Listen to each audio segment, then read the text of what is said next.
Hello, welcome everybody to my YouTube channel Fly with Rishabh. I am Captain Rishabh, a commercial pilot license holder and a flight instructor. और आज हम बात करने वाले हैं How I became a pilot. With this video आप लोगों को ये भी पता चलेगा आप लोगों को क्या क्या स्टेप फॉलो करने चाहिए पायलट बनने के लिए एंड ये मेरी स्टोरी रहेगी How I became a pilot.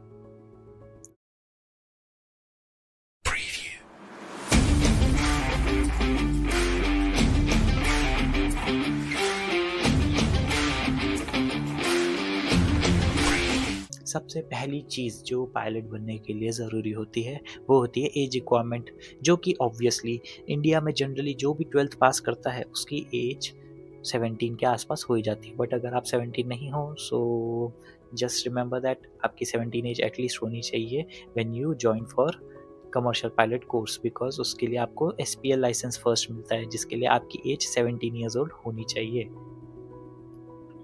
So education requirement just now I was saying 10+2 के साथ में आपका फिजिक्स मैथ्स होना चाहिए। करंटली यही है बट DGCA एक नई चीज़ें लाने वाला है जिसके अंदर they will allow other people to also appear for commercial pilot license. So वो भी हो सकता है in future but right now it's not there. So 10+2 मैंने क्लियर किया फिजिक्स मैथ्स के साथ में and I was here for the next step which was doing my medical. So DGCA के अंडर दो टाइप्स के मेडिकल होते हैं, एक होता है क्लास 1 मेडिकल और एक होता है class 2 medical. So what is class 1 medical and class 2 medical?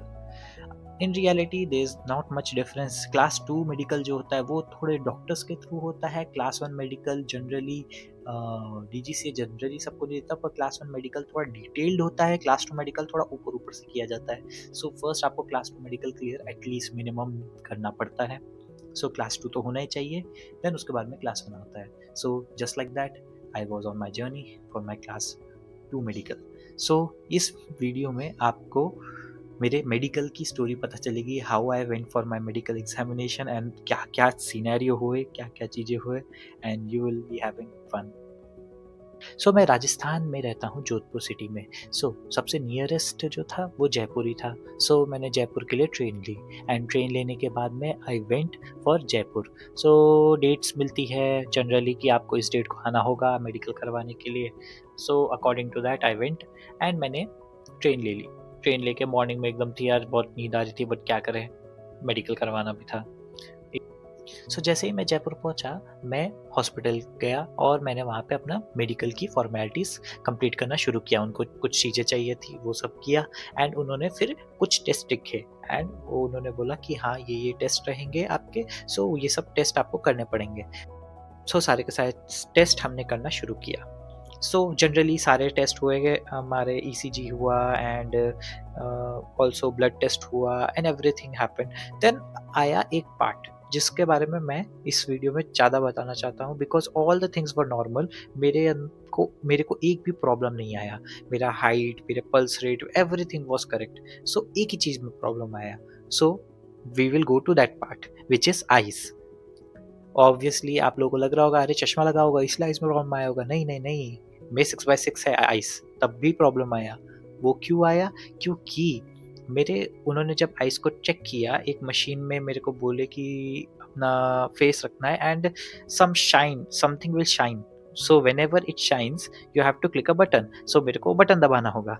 But मैंने वो जब किया उसके बाद वो बोलते कि तो कुछ ऐसा ऐसा आया है, आपके आँख मतलब आपका रेटिना का प्रॉब्लम है, ये है वो है करके पता नहीं क्या क्या दिया। एक तो आंखों में उन्होंने कोई तो दवाई भी डाल दी थी जिस वजह से ब्लरी दिखने लग जाता है, देयर इज समथिंग।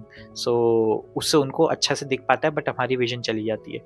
वो पूरे दिन मेरे को जब तक कि वो ढंग से सही नहीं हुआ तब तक मेरी विजन ढंग से आई नहीं।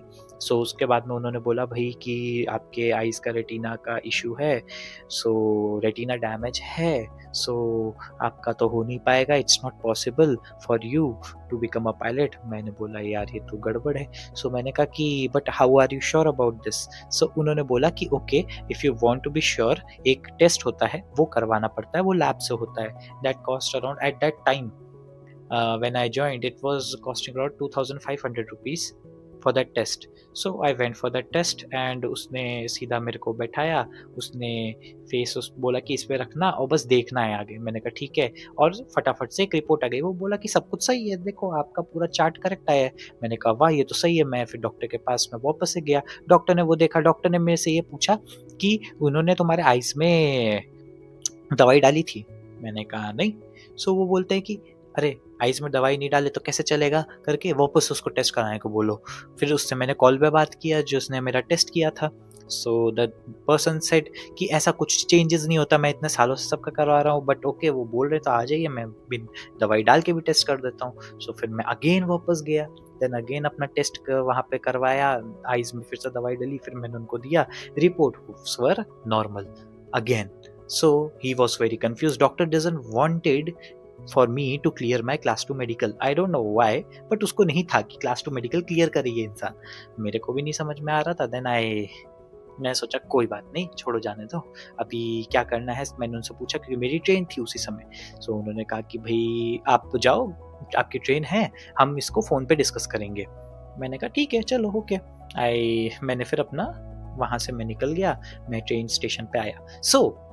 अब बहुत फनी चीज़ हुई। अब मेरे आँखों में ऑलरेडी दवाई डली हुई है एंड जो ट्रेन होती है जनरली, वो ट्रेन यहाँ से जाती है 3 बजे के आसपास शाम के। शाम के 3 बजे जाती है और जो आने वाली थी वो ऑलरेडी 3 घंटा लेट चल रही थी। जब ट्रेन आई तो ट्रेन आई प्लेटफ़ॉर्म नंबर 1 पे, जबकि मेरी ट्रेन थी प्लेटफ़ॉर्म नंबर 3 से। दोनों ट्रेन का नाम सेम था क्योंकि जाने वाली, आने वाली एक साथ एक ही जगह पे आ गई। I was unable to see train number, मैंने ट्रेन का नाम सुना और मैं ट्रेन में चढ़ गया। द बेस्ट थिंग वाज़ कि मैंने जैसे ही ट्रेन में चढ़ा तो मैंने चाय वाले को बोला कि एक चाय दे दो, तो मेरे पास में 100 का था नोट। तो उसने बोला कि आप कहाँ उतरोगे? मैंने कहा मैं जोधपुर उतरूँगा। तो बोले कि भैया ये जोधपुर से ही आ रही है। मैं शॉक्ड। अब क्या को बोले आप नेक्स्ट स्टेशन पे उतर जाना, ये वो करके। एंड देन मैं उतरा नेक्स्ट स्टेशन पे फटाफट से। अब मैंने कहा अब क्या करें? नेक्स्ट स्टेशन पे उतर गया। अब फिर वापस से मैंने कैब किया और कैब करके वापस से स्टेशन आया। नाउ मैं स्टेशन तो आ गया था पर मेरी ट्रेन तो अब निकल चुकी थी because it was very late. Now अब मेरे को क्या करना था? अब मेरे को एक और ट्रेन थी उसमें करना था सवारी। अब मैंने उसके लिए टीटी से बात किया बट टीटी ने बोला कोई सीट अवेलेबल नहीं है and I was unable to find anything. मेरे को एक जनरल की टिकट लेके and I travelled to Jodhpur. Train भी मिस हो गई थी। ये भी एक सिनेरियो हुआ था। समहाउ सारी प्रॉब्लम्स होते आई केम बैक होम एंड घर आने के बाद में वही चीज़ डिस्कशन हुआ कि भैया मेडिकल का क्या सीन है। Then the doctor called and doctor को अभी भी विश्वास नहीं था कि वो रिपोर्ट्स पे, तो उन्होंने बोला वो सारी रिपोर्ट्स जो है वो भेज रहे हैं। And there was one doctor, I won't reveal the name, I haven't revealed any names of the doctors और द स्टाफ मेंबर्स बिकॉज नहीं करना है भैया। उन्होंने बोला कि आप एक काम कीजिए, आप जाइए और एक डॉक्टर हैं उनसे चेक करवाइए, उनके क्लिनिक है। उनका क्लिनिक पे गया मैं and then they checked everything, eyes का वो जो होता है colour blindness and every other things. उन्होंने चेक किया, देन उसके बाद में डॉक्टर के पास गया, डॉक्टर ने चेक किया। डॉक्टर सबसे पहली चीज़ बोलता है आप तो कलर ब्लाइंड हो। मैं उसकी तरफ बस ऐसे ही देखा था कि हाँ, मैं तो अब क्या बोलूँ? क्योंकि मेरे को पता है मैं कलर ब्लाइंड नहीं हूँ, बट उसने बोला कलर ब्लाइंड हो। अभी-अभी तुम्हारे स्टाफ ने मेरा कलर ब्लाइंड का टेस्ट किया है और कलर ब्लाइंड नो लिखा है, तुम्हारे पास में है। देन सडनली ही went for the reports which I bought. उसके अंदर जो ग्राफ होता है उसके अंदर हमको दिखाता है कलर्स का। अगर वो कलर्स नहीं दिखते हैं मतलब कलर ब्लाइंड होता है। जैसे ही उसने वो देखा नहीं कलर ब्लाइंड तो नहीं हूँ। क्या प्रॉब्लम है? Everything is alright, everything is fine. मैंने कहा ओके, तो एवरीथिंग इज फाइन करके then that doctor said okay you are fit to fly and he wrote fit to fly on my record, and then I finally got my medical done. This was the thing, the minimum requirement which मैंने अपनी complete की थी मैंने CPL करने के लिए। ये आपको भी पता चला और मैं यही रिकमेंड करूँगा कि आप क्लास 1 मेडिकल भी करवा लो क्योंकि क्लास 1 मेडिकल ज़रूरी होता है। क्लास 2 मेडिकल भी ज़रूरी होता है। पहले क्लास 2 करवाना पड़ता है फिर ही क्लास 1 करवा सकते हो। एंड क्लास 1 अगर एक बार आपने करवा लिया you will B clear and आप आपको एक बार भी कोई प्रॉब्लम नहीं आएगी। अगर क्लास 2 आपने करवा लिया है, आपने फ्लाई कर लिया, देन आपका क्लास 1 नहीं हो पा रहा है, देन उसके बाद में बहुत प्रॉब्लम होगी। आइज़ का क्या प्रॉब्लम होता है? आइज़ का एक लिमिट होता है, अगर उतने लिमिट में आपका आय का नंबर है, सो आप तब भी कमर्शियल पायलट बन सकते हो, है ना? आपको ज़्यादा टेंशन लेने की ज़रूरत नहीं है, बन सकते हो, ठीक है? So this was my video.